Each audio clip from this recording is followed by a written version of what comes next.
Mary Joy, ikaw kasi. Tagay ka ng tagay. Hindi mo naman pala kaya. Pag di mo na kasi kaya, huwag ka tumagay. Oh, maiga ka na.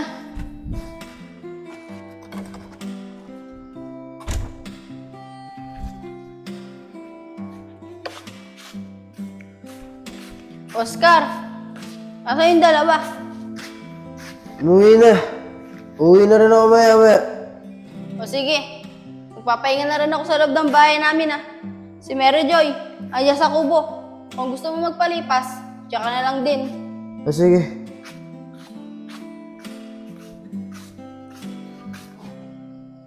Mamaya na nga lang din makauwi. Makapagpahinga muna ako sa kubo.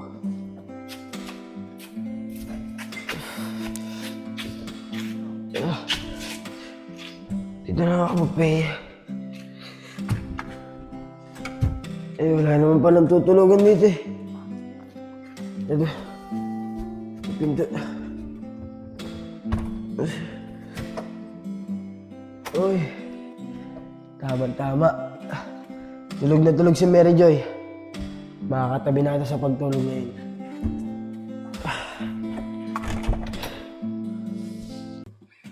Tol, grabe ka kagabi ba? Ang daming pinainom.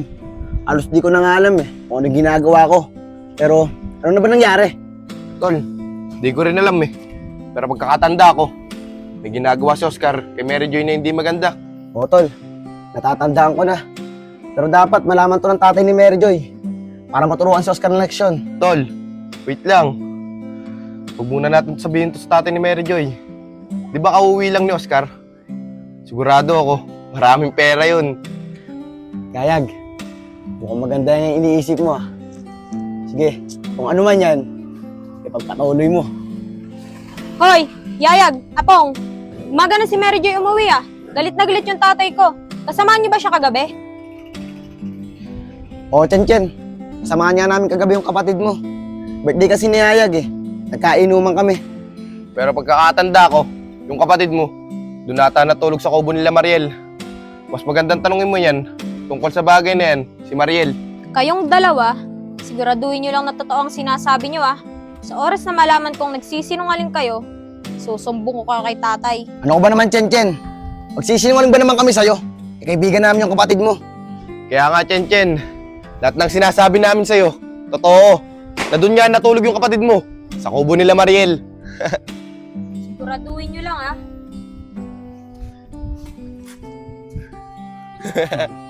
Tol, tignan mo yun, Totoo naman talaga yung sinasabi natin sa kanya Na doon talaga natulog si Mary Joy, sa kubo. Kaya lang, Dami ko ginagawa na siya ng pinagdaan. talaga, Oscar.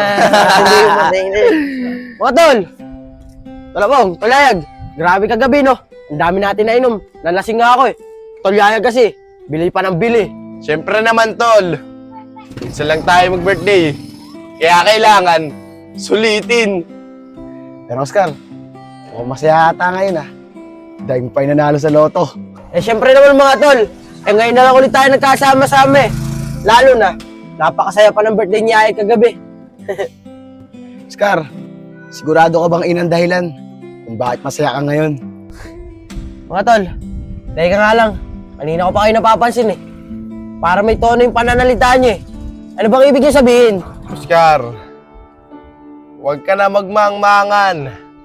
Alam na namin ni Apong kung ano yung ginawa mo kagabi kay Mary Joy. Gusto mo? Kwento pa namin sa'yo Tol, maraming salamat talaga. At sinasamahan mo ako sa ganung bagay. Tol, okay lang yun sa akin. Wala yun. Tol, wait lang. Yung cellphone ko, naiwan ko ata. No problem. Tara, balikan natin. Tara.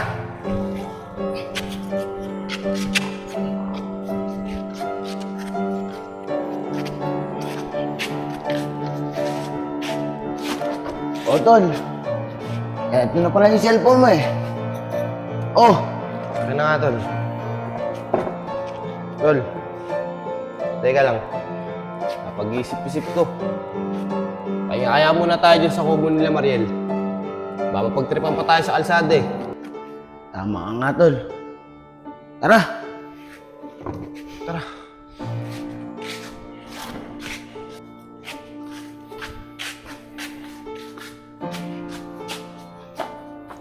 Tol, saglit lang.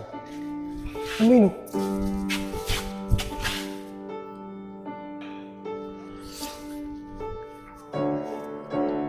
Tol, tama ba yung nakikita natin? Tignan mo, si Oscar tsaka si Mary Joy. Kaya nga, Tol. Grabe si Oscar. Pati si Mary Joy. Tinano niya. Mary Joy, napakaganda mo talaga. Tol, Bong. Tara na. Baka tayo pang pagbintangan dyan eh. Tama nga, tol. Tara.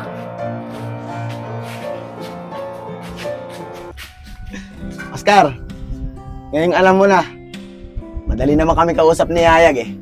Basta ibigay mo lang sa amin kung anong hihingi namin at walang makakaalam kung anong ginawa mo kay Mary Joy. Eh mga tol, dala lang naman ang pagkalasing yun eh. Kaya ako nagawa kay Mary Joy yun. Tsaka hindi ko naman sinasadya yun eh. Pati bakit niya ako ginaganito? Eh di mo magkakaibigan tayo. Tol! Yan ang hirap sa'yo eh. Sana, iniisip mo muna magkakaibigan tayo bago mo ginalaw si Mary Joy. At alam mo ba, gusto ni Mariel, si Mary Joy, dati pa. Tapos sasabihin mo sa amin ngayon, pagkakaibigan tayo. Sa tingin mo, tama ba yung ginawa mo? Oh, Chen, nakakausap mo ba yung mga kaibigan ng kapatid mo? Opo, tay. Nakita ko po sila dun, oh. Sabi po nila sa akin, natulog daw po kagabi si Mary Joy sa kubo nila Mariel. Sige anak, umuwi ka na. Ako nang kakausap sa kanila. Sige po, tay. Kayo na po ang kumausap. Mukhang hindi po nagsasabi ng totoo eh. O sige, umuwi ka na. Eh mga tol, inaamin ko naman eh. Yung nagkamali ako. Pero sige, papayag ako sa kondisyon nyo. Pero basta, walang makakalam ah. Kung anong ginawa ko kay Mary Joy. Sige. Ayos yan. Yayag, Apong. Oh, Oscar, nakauwi ka na pala. May tatanong sana ako sa inyo eh. Alam nyo ba kung saan nagpunta yung anak ko? Umaga na nang umuwi kagabi. Eh, Boss B, ang totoo po niyan kasi, birthday po ni Hayag kahapon. Nagkainuman po kami. Eh, medyo po marami na inom si Mary Joy. Kaya doon na lang natulog sa may kubo nila Mariel. Kaya nga, Boss B, totoo po yung sinasabi ni Apong.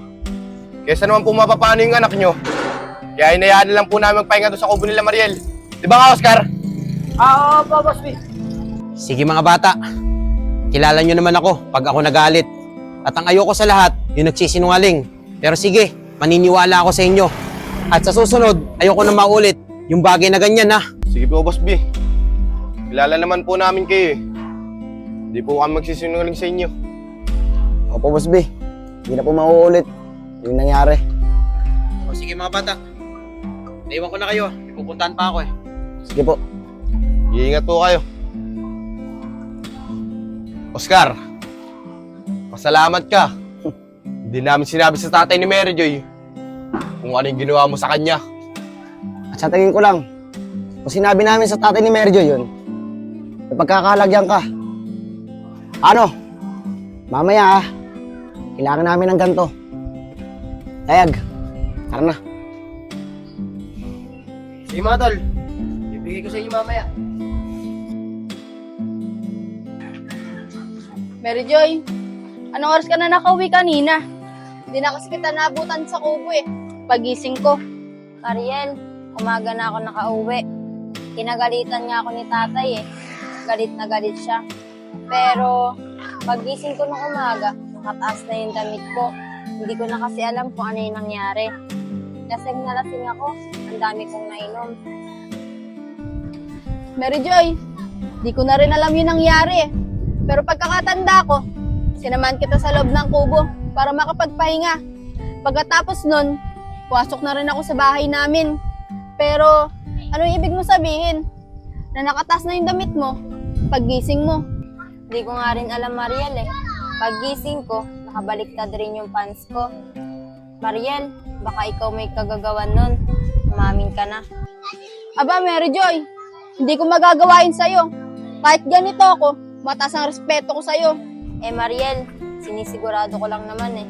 Iba kasi talaga yung pakiramdam ko. Tara na nga, ang init na dito.